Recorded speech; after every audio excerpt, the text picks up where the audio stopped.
Welcome back, everyone, to another episode of Puzzle Minds podcast. Our guest today is a really good friend of both of ours. His name is Vince, aka Vince Chan. Yo, what's up, guys? Thanks for having me on the show today. Yeah, like I said, I guess everyone could please give him a warm welcome. Today's topic is brought to you by the letter V for virtual reality. Today, we'll be talking about the uses of virtual reality and things you may have to worry about whenever we, maybe fully submerge ourselves in it. So to start, do any of you guys have any experience with virtual reality? I have the kind of like mediocre experience with it. Like the first time I experienced any sort of VR was I think back in 2009 when the first Avatar came out. Not the Mhm. bullshit one, the M Night Shyamalan one. I'm talking about the actual Michael Bay one, the one that was good. They remember like when they first introduced like the 3D glasses, and now it's supposed to be almost like virtual reality. It's supposed to make everything seem like it's coming at you. Mhm. That at first, Yeah. What about you, Vince? So I guess what's your definition of virtual reality? Is it like submersing yourself into like a different quote unquote world, or just like having yourself surrounded by like a different, I guess like, because the first time I experienced was probably, I don't know if you would count like the things that would have like the museums and stuff where you put like a box over your face Mm. and it's like a app on your phone Uh, and you can just look around and you can see like yourself in like a different kind of environment. yeah, yeah, I mean, yeah, go his ahead. definition is more. Yeah, I guess Yeah. what I described was more augmented reality. So I think what Vince is talking Yeah. about is more virtual reality, where Yeah. you almost think it's similar to the environment that you're actually in. Hmm. Yeah, so I So that guess was my the first experience too. definition. I guess the definition we should probably start off with that. I guess is just putting yourself in another world besides the one that we're physically in. I guess if that makes sense. And it almost like convincing your senses that that is the world you're in. Like Yeah. basically, example of like the Matrix. Like everyone's seen the Matrix, where they couldn't distinguish like being in they hooked up to all the machines versus like the actual world around them. Hmm. There's to it. Like, I mean, obviously back then there were like the Oculus Rift and things like that didn't exist. So that is a true example of virtual reality. Or, like Ready Player One, that Steven Spielberg movie where like they're completely immersed. Like there are tiers to it, but I think the basic level would be that your environment looks real enough for your senses to be a little bit confused. Yeah, so I actually kind of want to talk about that a little bit later. In the sense of are people who use it when they're kind of young, like they're in the children, is that going to kind of affect them with their like cognitive development, I guess. But we'll get that a little bit later. So like what uses have you guys seen with virtual reality? Mostly it's for video games and stuff like that, but have you guys seen anything in terms of um like other uses? For instance, there's uh, like phobias that we can treat, kind of like gradual increasing doses of whatever it is. So, for instance, there's somewhere in, I think, West Virginia University or something like that, or University of West Virginia. And they have something special with the VR. And so, if you had any like public speaking, like phobias, so you could go, I don't know if you have to go specifically to this particular university, but they have something where they can help you with your phobia of public speaking. So they start off with a crowd, and I guess they're rude or something like that. And during the whole public speaking thing, I guess these virtual reality people like throw like paper balls at you. And I don't know if that's just me, but if I was afraid of public speaking and people threw stuff at me, that's probably not the way to go about it. Because do people actually really throw stuff at you in reality? I mean, No, that's just I mean, cinemas. And I guess it's just like the whole, for me, if something like that happened, I wouldn't even want to talk at all. Like I would probably be like, I mean, the worst that I've seen is like you'll get booed off stage or the yeah, podium, but you're not. I don't think someone's actually gonna throw anything at you. I think that's just something that we, seen on TV that happens a lot, like in fiction. yeah. So I mean, I guess it's kind of like, if that were to happen to me, I'd probably like hit up Elon Musk and be like, hey, you we're talking about Neuralink and how we don't have to talk anymore.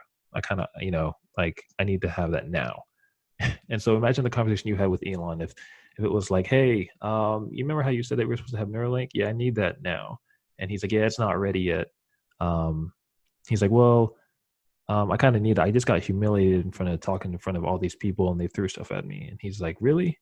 And then you'll be like, yeah, well, not really. It was more so of like paper balls, and they weren't really actual paper balls. They were virtual paper balls. The point of using it to like overcome a traumatic experience is that you have to experience that something in the worst degree, right? So if you have a fear of falling, the simulation would have to be something extreme. Like you would have to be like falling, right, from a crazy height. So public speaking, I think the way to get over it is like if, like you use the example of getting stuff thrown at you.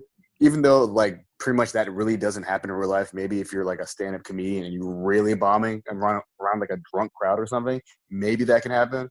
But if you can get through even that extreme scenario, no matter how unlikely, something lesser that it's more unlikely to happen in real life will be nothing to you. So I think that's kind of like the purpose of it. And I do think that eventually, I mean, that's kind of how you can almost like, we can get over like certain traumatic things, like people that have PTSD or something like that. Maybe you'd be able to kind of like, I don't know, help them like, I guess, calm, you know, their minds and stuff like that. But it has multiple applications. I'm just curious to see if people are going to prefer that over real life. So speaking of that, so what if, you know, people are like, there's people that are using it for like surgery, simulation, I guess.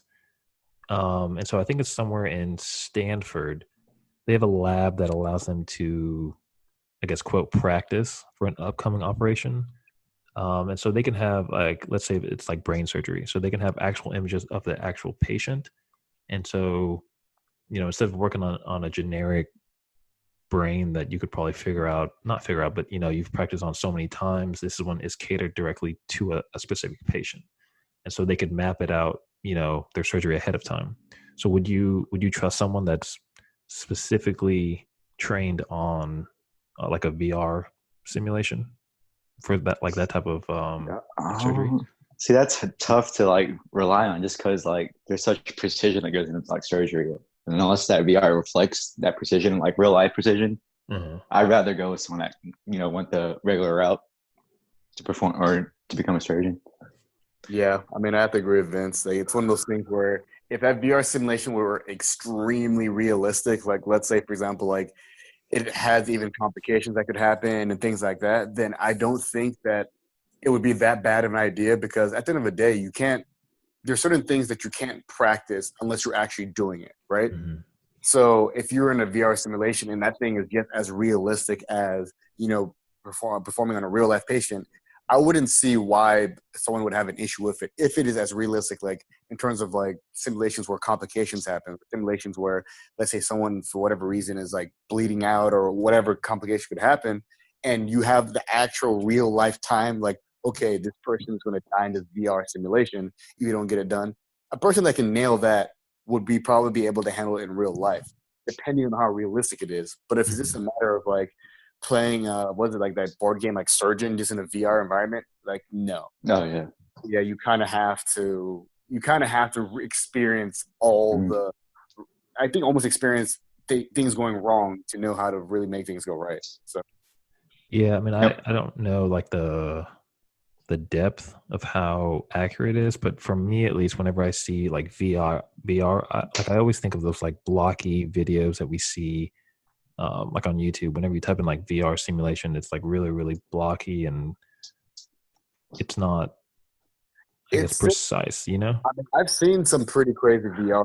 I don't know if you guys have used like the Oculus Rift and stuff like that. Like VR technology is getting up there. It's just not at the level that we want it to be. Like, yeah.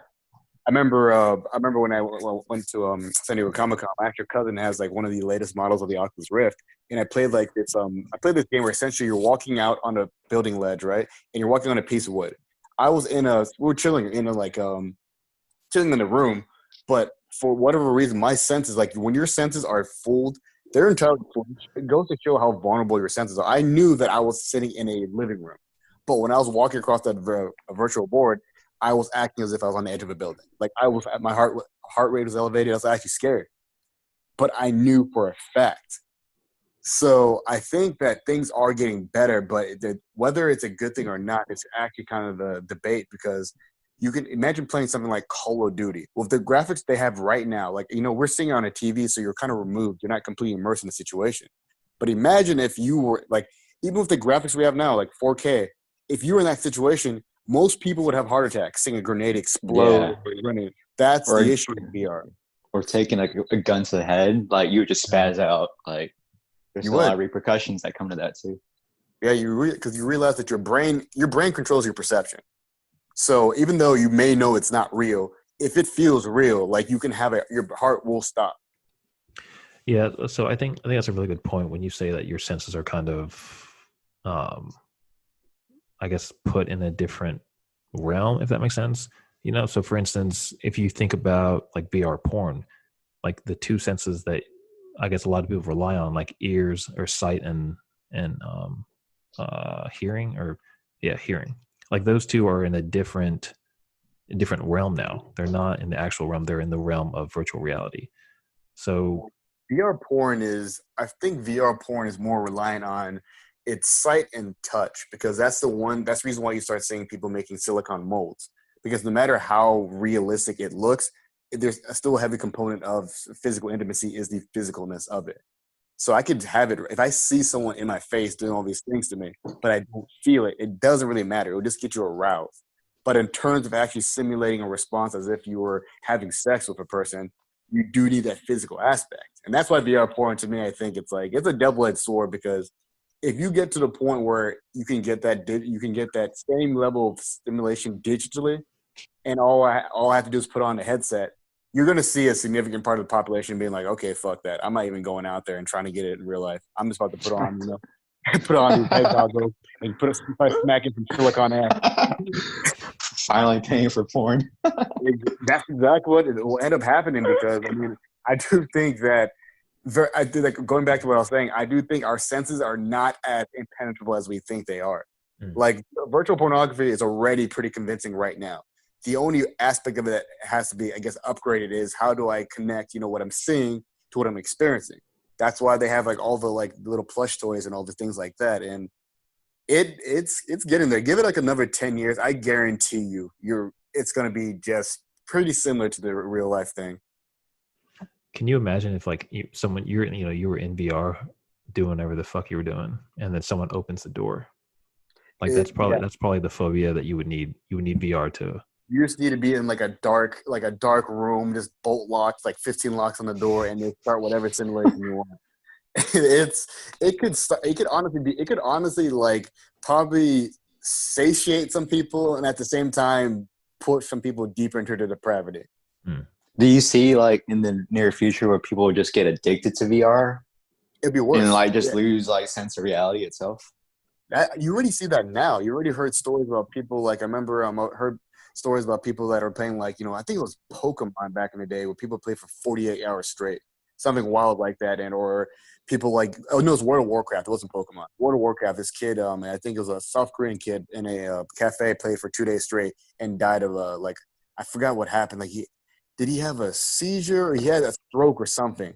You already see people already taking something that's not even virtual reality, getting addicted to it and dying already now.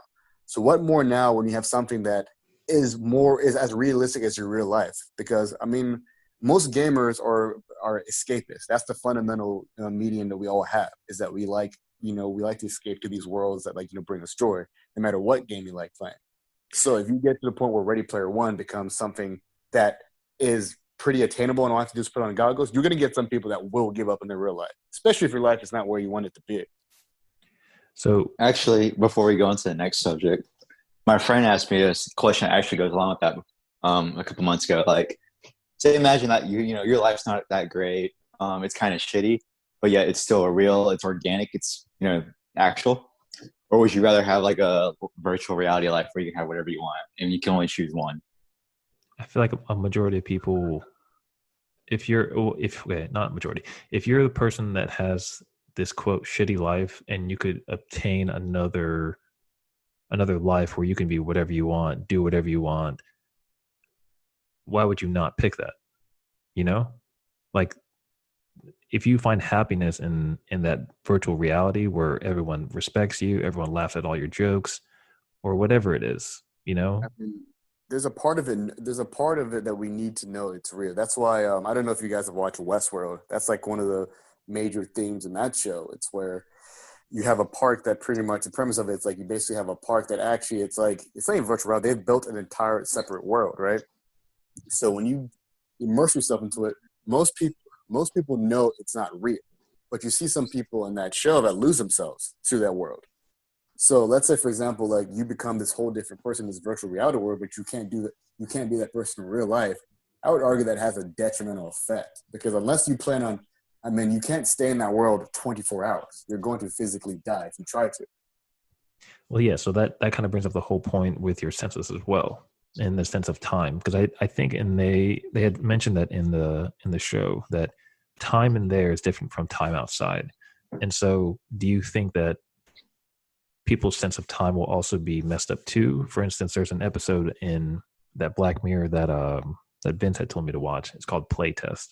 I think it's like season 3, something like that. Oh, yeah, I remember that one where the guy goes insane. Yeah. Yeah, it's so he had said that for instance, like an hour in VR could be like 1 second in real time.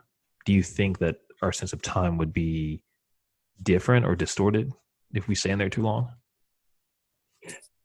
I mean, that's like, oh, sorry, but like that's like saying if you get like if you're having like a great time playing a video game or actually doing anything right now, you just lose track of time. So it just depends on how you perceive it, your enjoyment and stuff like that. Yeah. I think it probably could. I guess it depends on how immersive it is because if it's like, when they say like Vince was saying, like if you're having a great time, I mean, time tends to go by a lot quicker, right? Mm-hmm. When things suck, like you're stuck at work and, you're like, oh, damn, look at the clock and it feels like, 3 years have gone by. Or like today, we're playing The Last of Us 2. Oh, I got to go to work now.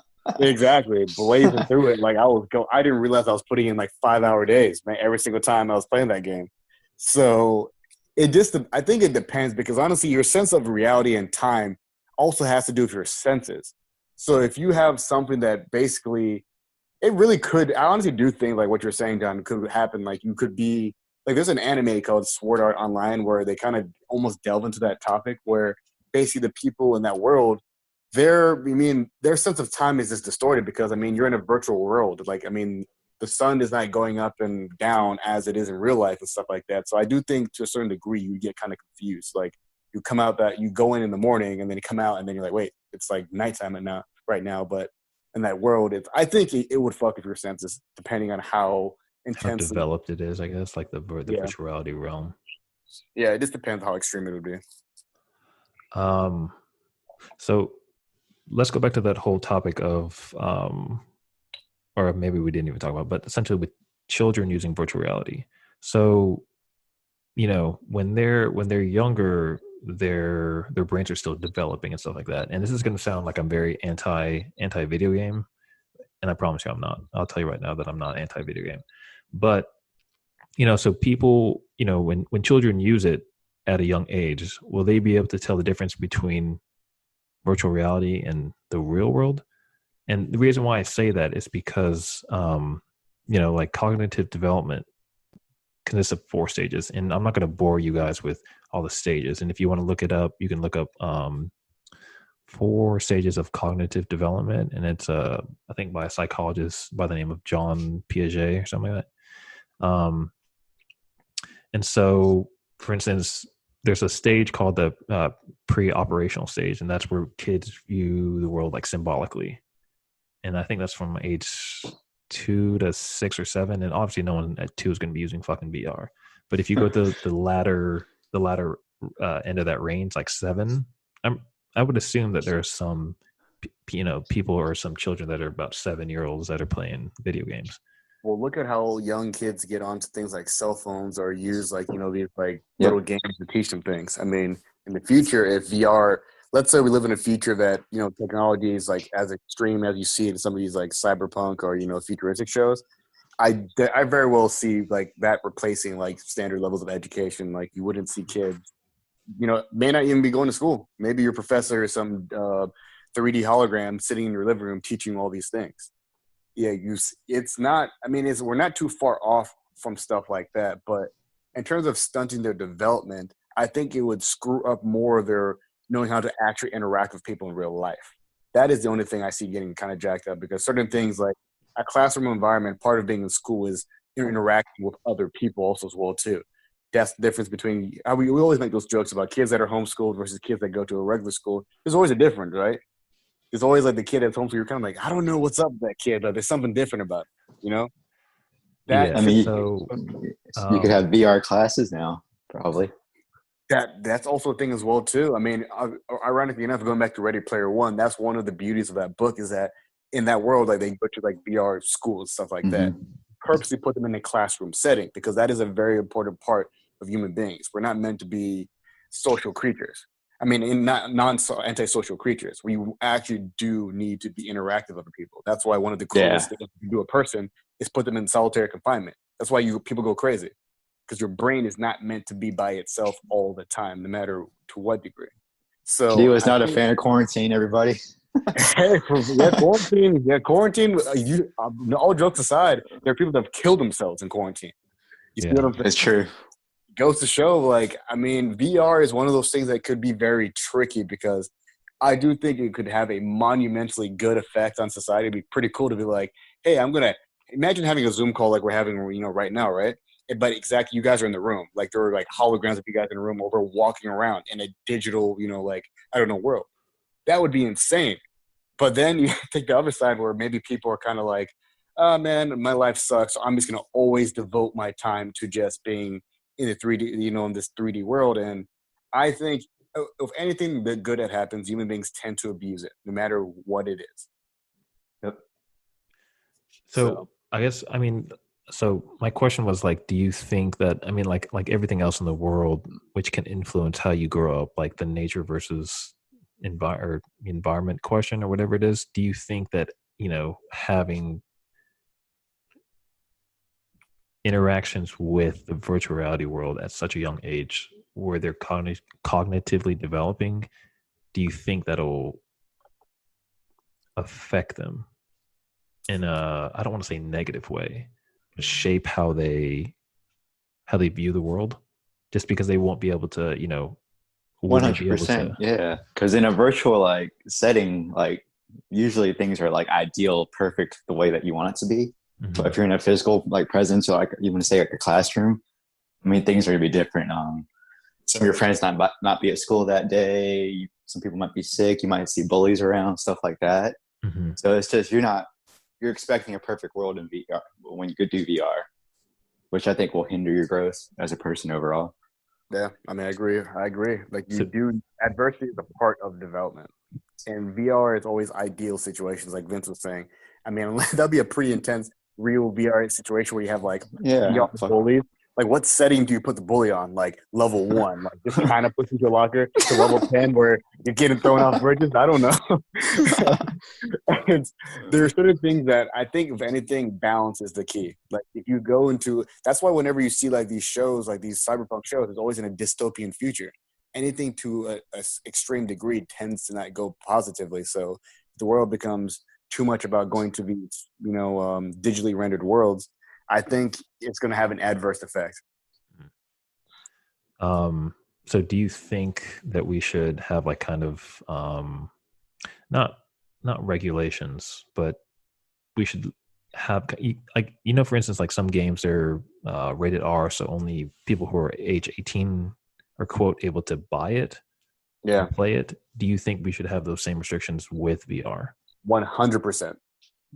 So what age or what restrictions do you think that we should have on those? And I guess restrictions has a negative connotation. Well, parameters, I guess, is the word. The word you probably want to use. I just think about it because if with anything we always want, like think about the way we look at games. Like the games I love playing are the ones that get more and more realistic. I just got done playing The Last of Us 2.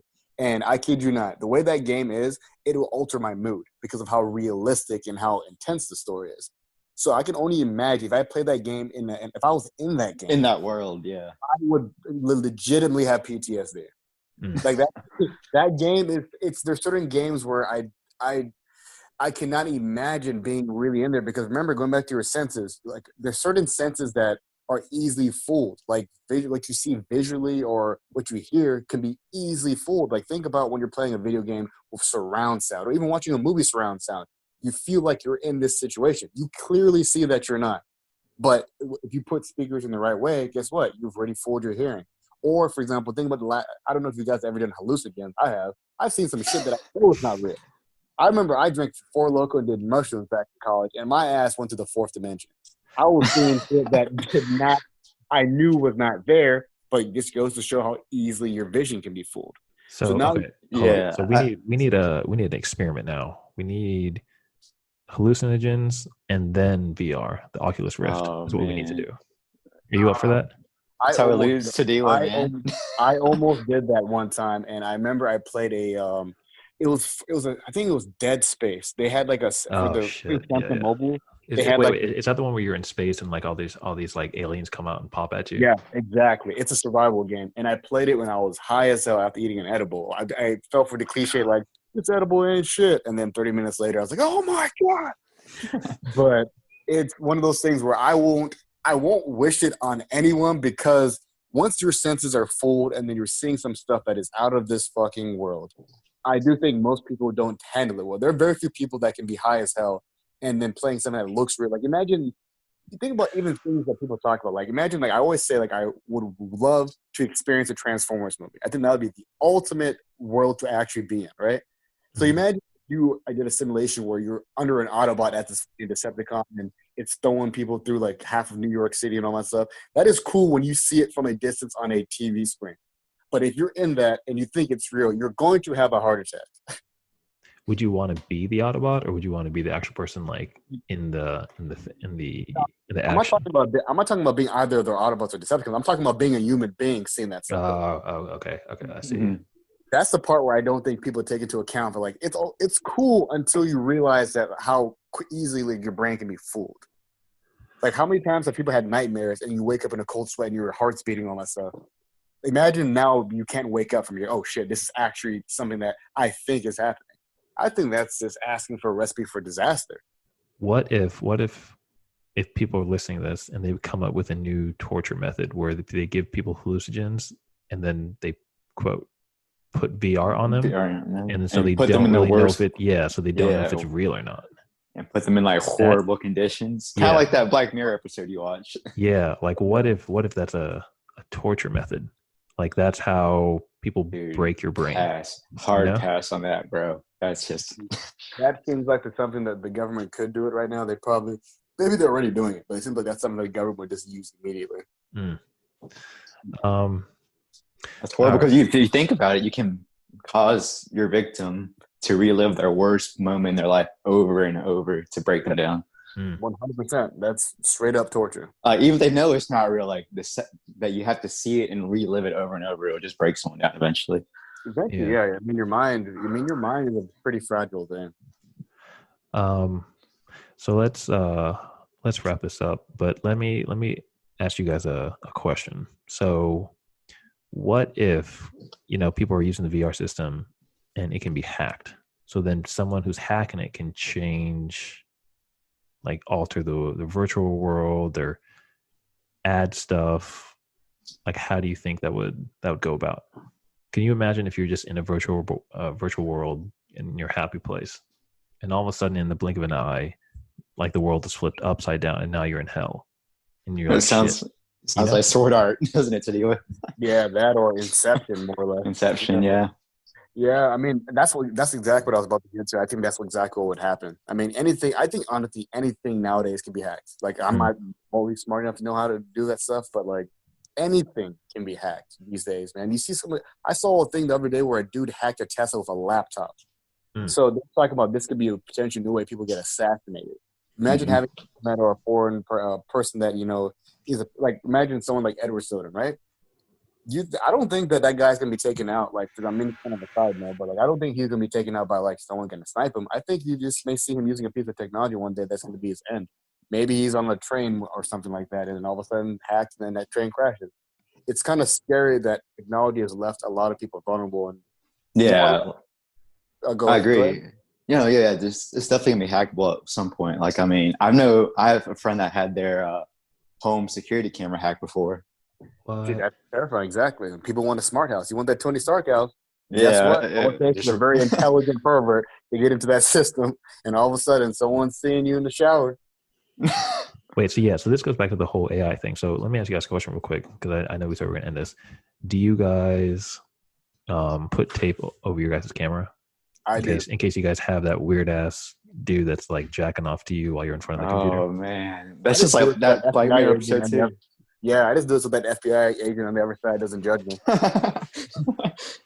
I mean, yeah, like I don't know. This is the argument that everyone has. Like, are they really gonna pick you out of the 300 million people that are in here and watch you jack off? Probably not. But off that chance that they do, I guess you're prepared. You know. Give them a show is what I'm going to give them. Yeah. But yeah, like I mean, we've talked about like the repercussions of like virtual reality, but there's like beneficial methods too that I've seen. Like, I don't know if you guys have seen that video online that surfaced recently of I believe she's like a Korean mother where her daughter passed away, unfortunately, and this video game company like recreated her daughter in a VR format or VR reality world. Ooh. And then she got to, I guess, talk to her daughter again. I mean, she was breaking down on camera. I mean, it was really touching, but at the same time, it was kind of eerie. Like, it was. It doesn't seem right. Yeah. Yeah, But she agreed to it. So this is what she wanted. Yeah, I guess that goes to the whole, like, and I want to play devil's advocate for this. And, you know, like, what if she never gets over the fact that I don't want to say her actual, but her daughter who was physically here, which is now in the virtual world, what if she never gets over that? She's like, oh yeah, you know, she'll tell her friends, yeah, you know, I was hanging out with my daughter a few days ago. You know, like what if she never gets over that? I think that's the part of the problem. Yeah. Of people that essentially, I mean, part of, I guess, moving past trauma is, I guess, almost acceptance. Not acceptance and not constantly reliving it. And I do think that even though that's a very heartwarming thing, like she gets to talk to her. See your daughter again. Yeah, let me clarify that before I get shit on. That the whole idea was definitely touching, and I understand the benefits of it. But to play devil's advocate, that was my question. Yeah, I mean, what looks good on paper can obviously be like detrimental to your mental health, which I feel like virtual reality could possibly lead to. Exactly. Yeah. Well, thank you for that one benefit out of the one benefit other than addiction to virtual porn and Did you watch that other Black Mirror episode I told you about, John? No, I didn't have enough time. Oh, that one's really good. Is it similar? San Junipero. It's something similar to that. Give me like a 30-second elevator speech about it. Well, have you seen this video? Are you referring to the one where the lady has her husband that passes away and they basically clone the guy? No, this is this lady. No, there's two girls in virtual reality. They meet in virtual reality, and then they start a relationship and stuff. Oh yeah, I know that. Yeah, but she finds out that there's something more onto her than she realized. Like she's just not a normal person. Yeah. I mean, for not to ruin it for people, but it's been out for a while. Spoiler does not apply to this. I'm putting my foot down right now. It's a good twist. I don't want to tell you, John. You have to watch it. I mean, I'm just gonna read about it anyway. So, Black Mirror have a lot of great episodes. Yeah. Well, Vince, thank you for being on here. I know that you're a busy man with whatever fitness stuff that you have to do and all that. But again, thank you for being on here. Appreciate it, guys. If you like this podcast, again, smash that like button, that follow button, wherever the hell you listen to us. We are on Apple Podcasts and Spotify and some other stuff that I don't want to say no one uses, but that aren't as big. So follow us on our social media. Instagram is Puzzle Minds Podcast. Our Twitter is Puzzle Minds Pod. And our email, which is puzzlemindspodcast@gmail.com, where we do encourage everyone who has a topic that they want to hear us talk about, send it into an email as an email submission. Other than that, everyone stay puzzled. Peace. See ya.